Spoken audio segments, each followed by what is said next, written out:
immaginate di non essere qui a Putignano nel 2025, ma di essere in una elegante casa mercantile ad Anversa, intorno al 1570.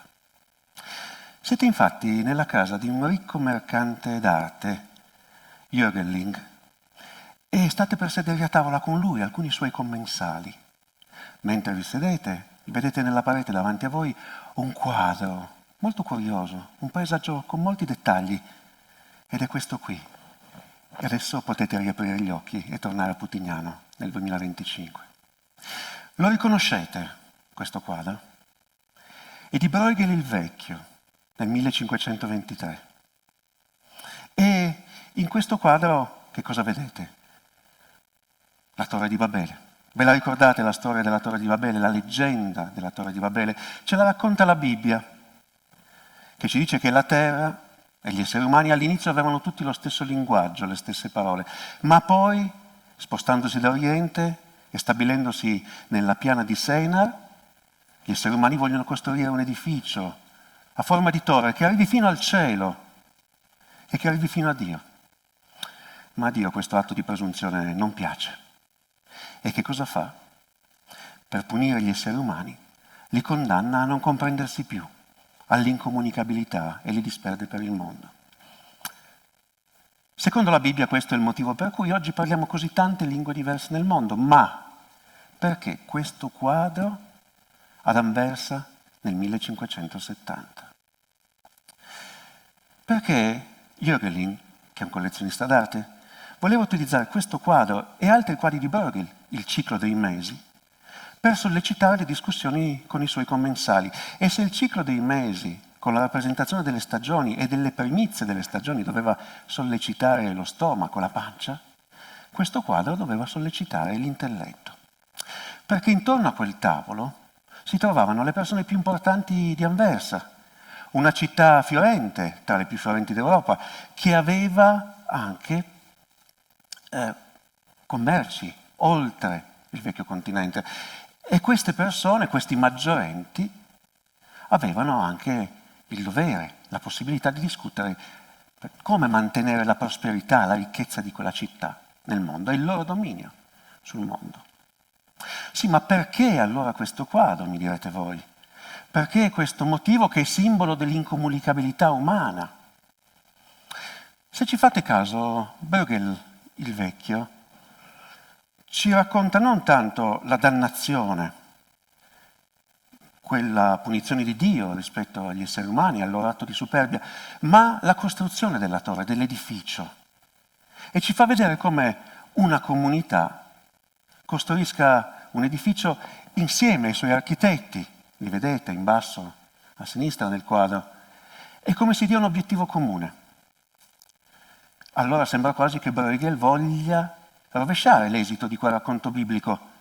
Lì, nella Bibbia, si passava dall'unità alla dispersione, alla frammentazione.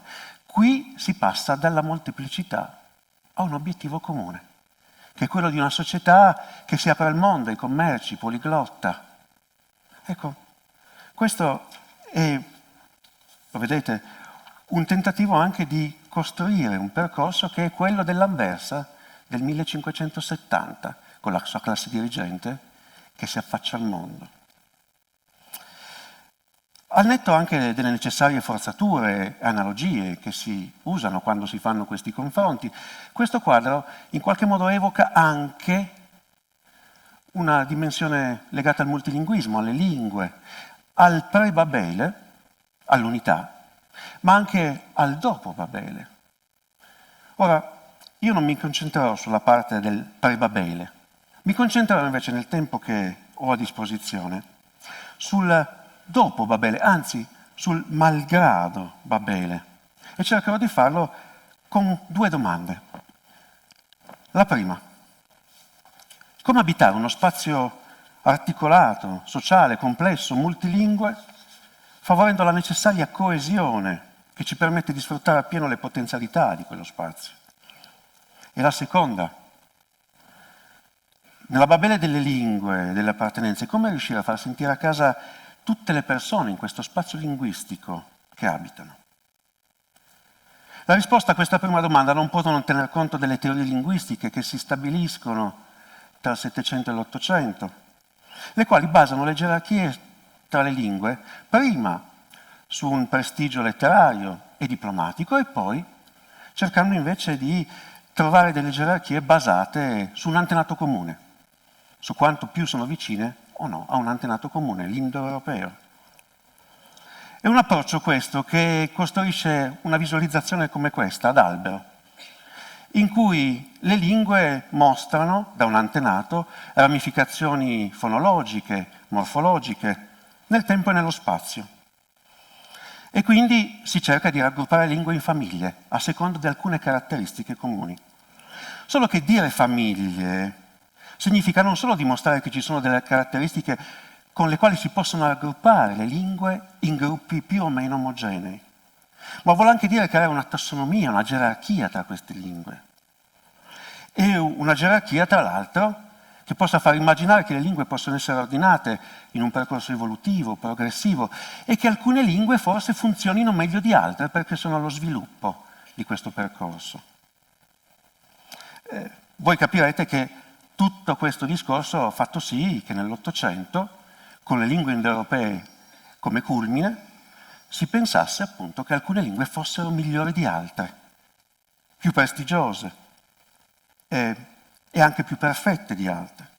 Sulla base di queste premesse, nel XIX secolo, si è anche arrivati ad ammettere che la lingua è superiore ad un'altra se per esempio ha strutture stabili e persistenti nel tempo e anche strutture trasparenti. Ebbene, Max Müller, un linguista tedesco dell'Ottocento, diceva che l'indoeuropeo ha queste caratteristiche, le lingue che arrivano dall'indoeuropeo hanno queste caratteristiche, sono strutture organiche, persistenti e tra l'altro nascono in società stabili, mentre invece il nomadismo, la frammentazione politica sono legate a società che non hanno stabilità. Capirete allora che questo, tra fine Ottocento e inizio Novecento, ha dato una robusta stampella al razzismo e al colonialismo, sia classificando per difetto idiomi e le persone che parlavano questi idiomi, sia anche presupponendo che alcune società e nazioni avessero lingue migliori di altre e quindi potessero legittimamente dominare il mondo. La linguistica del Novecento ha però smantellato tutta questa costruzione. Noam Chomsky ci ha insegnato che gli esseri umani condividono lo stesso strutture biologiche che stanno alla base del linguaggio, ma anche che tutte le lingue sono capaci allo stesso modo di generare significati attraverso la sintassi e che contengono la stessa complessità strutturale, prevalentemente appresa quando ciascun parlante è nei primi anni di vita. Le scoperte di Chomsky hanno rovesciato, trasformato la linguistica, certamente, ma non hanno impedito che nel senso comune passasse l'idea che alcune lingue sono superiori ad altre. Cosa che ritorna anche oggi, quando pensiamo al multilinguismo con un approccio eurocentrico. Quando per esempio pensiamo che il multilinguismo sia un multilinguismo d'élite. È un po' come se fossimo ancora nell'Anversa del Cinquecento, con quella classe al centro, con l'Europa al centro del mondo, con quelle lingue che dominano e sono modello al resto del mondo. Tuttavia l'ultimo secolo ci ha insegnato che forse possiamo rovesciare questa prospettiva. Anzi, la dobbiamo rovesciare in due modi. Il primo, abituandosi a osservare le lingue e il multilinguismo in modo non gerarchico e finalmente decoloniale. Ad esempio sfidando il nostro sguardo con la mappa, eccola qui, che rappresenta l'indice di diversità linguistica nel mondo. Le vedete? Le zone più scure rappresentano paesi e regioni del mondo che hanno una maggiore diversità linguistica. Quelle più chiare, invece, sono zone del mondo che hanno una maggiore omogeneità linguistica. Ricorrendo a semplificazioni, chiaramente, il discorso sarebbe lungo, questa lettura, questa mappa, forse ci aiuterebbe anche a recepire la ricchezza linguistica del sud globale, in un modo diverso. E ci aiuterebbe anche a evitare gerarchie linguistiche tra lingue cosiddette superiori e lingue cosiddette inferiori, o lingue di cultura e lingue imperfette, incomplete, difettive. E ci aiuterebbe anche ad avere una maggiore apertura rispetto a chi viene dal sud globale quando arriva da noi. Queste persone, questi migranti, infatti, hanno dei repertori linguistici, delle competenze straordinarie, parlano 6, 7, 8 lingue diverse, ma quando arrivano da noi per quel motivo di multilinguismo eurocentrico dell'ELITE, vengono messe nelle classi di alfabetizzazione, soltanto perché noi non sappiamo nulla del loro repertorio linguistico e perché loro ancora non hanno preso la nostra lingua. E tra l'altro questo è un atteggiamento che vincola dei percorsi complessi di cittadinanza e di inclusione a una certificazione linguistica molto formulaica, che non è neanche utile alla comunicazione reale, vera, del mondo.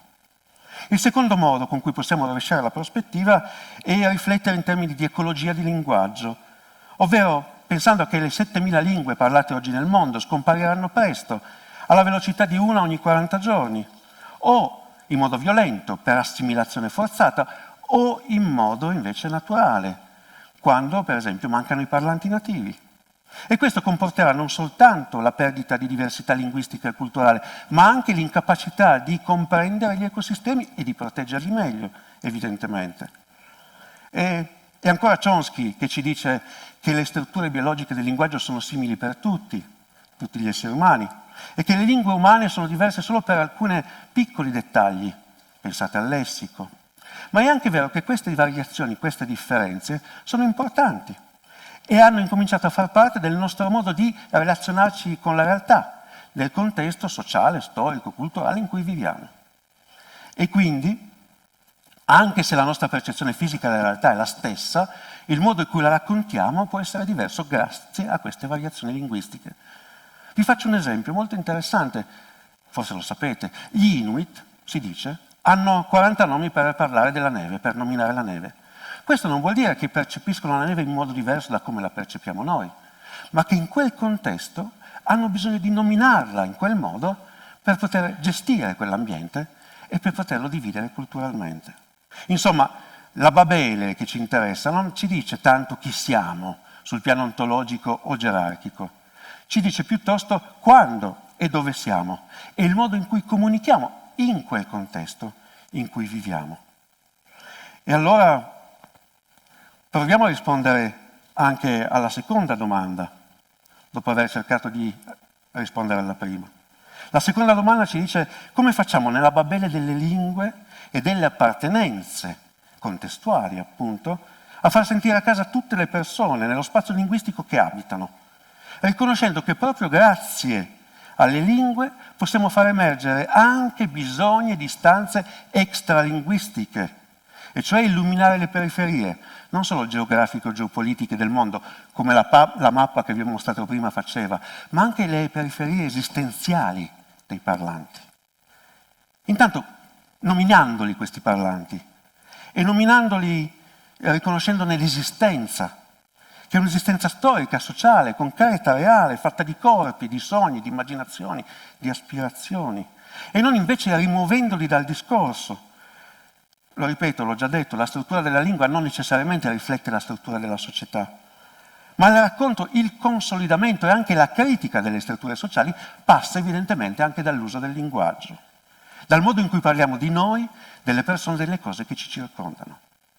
Come dimostra tra l'altro chi in negativo oggi vorrebbe togliere dai lessici istituzionali, e non faccio nomi, ogni riferimento alla diversità o ai diritti umani o ambientali, per negare il discorso pubblico, a partire dalle parole che le identificano, quei corpi, quelle stanze che si vogliono invisibilizzare.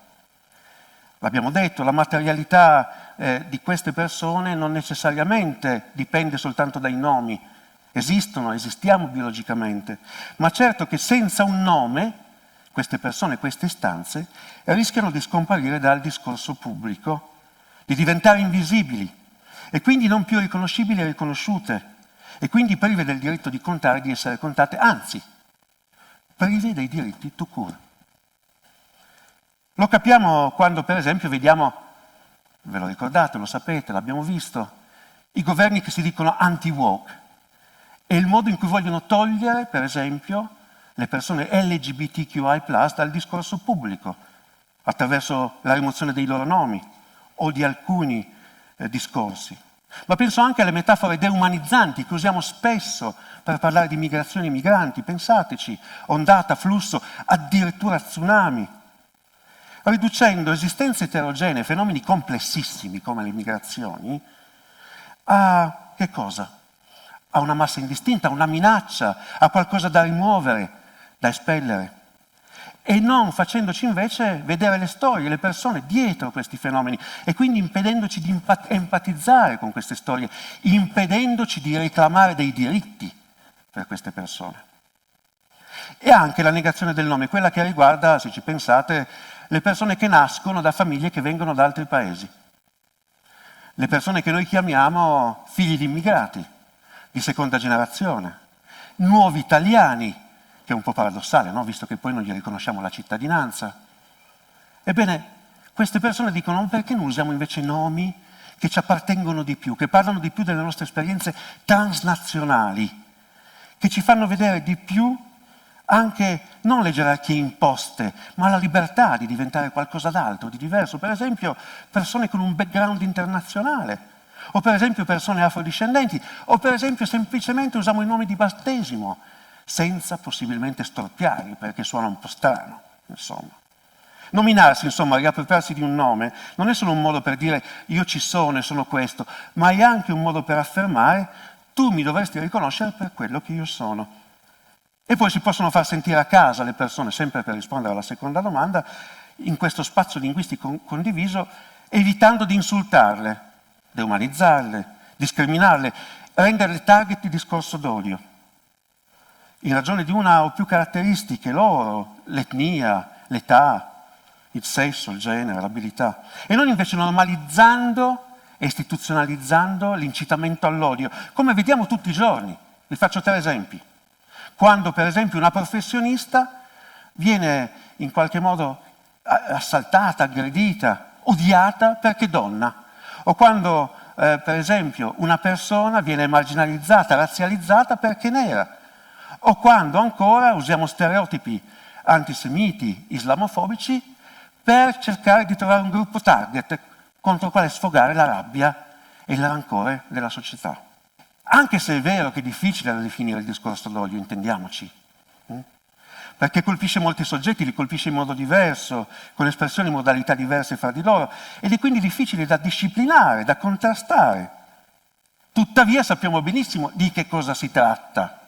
Lo sanno benissimo le persone che ne sono colpite, perché lo subiscono non soltanto online, ma negli uffici pubblici, a scuola, nei luoghi di lavoro, e ne subiscono le conseguenze, che vanno dalla perdita di autostima, all'invisibilità, alla mancanza di fiducia nelle istituzioni, al trauma di medio-lungo termine.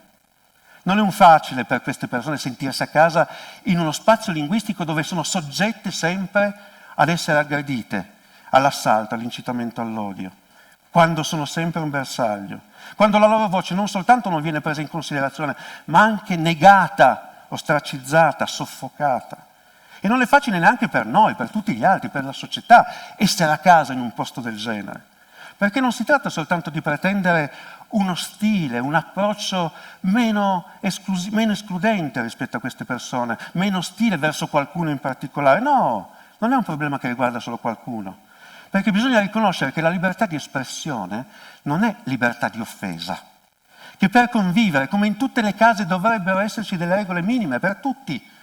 Altrimenti la possibile convivenza scivola nel conflitto permanente, costante, tra migliori e peggiori, tra maggioranze e minoranze, tra cosiddetti normali e cosiddetti difformi, dove l'unica regola che vince è quella del più forte, con buona pace dell'articolo 3 della nostra Costituzione, che invece dovrebbe essere il testo con cui proviamo a coabitare in questa casa comune che chiamiamo spazio linguistico, perché la casa è sempre soltanto una, intendiamoci.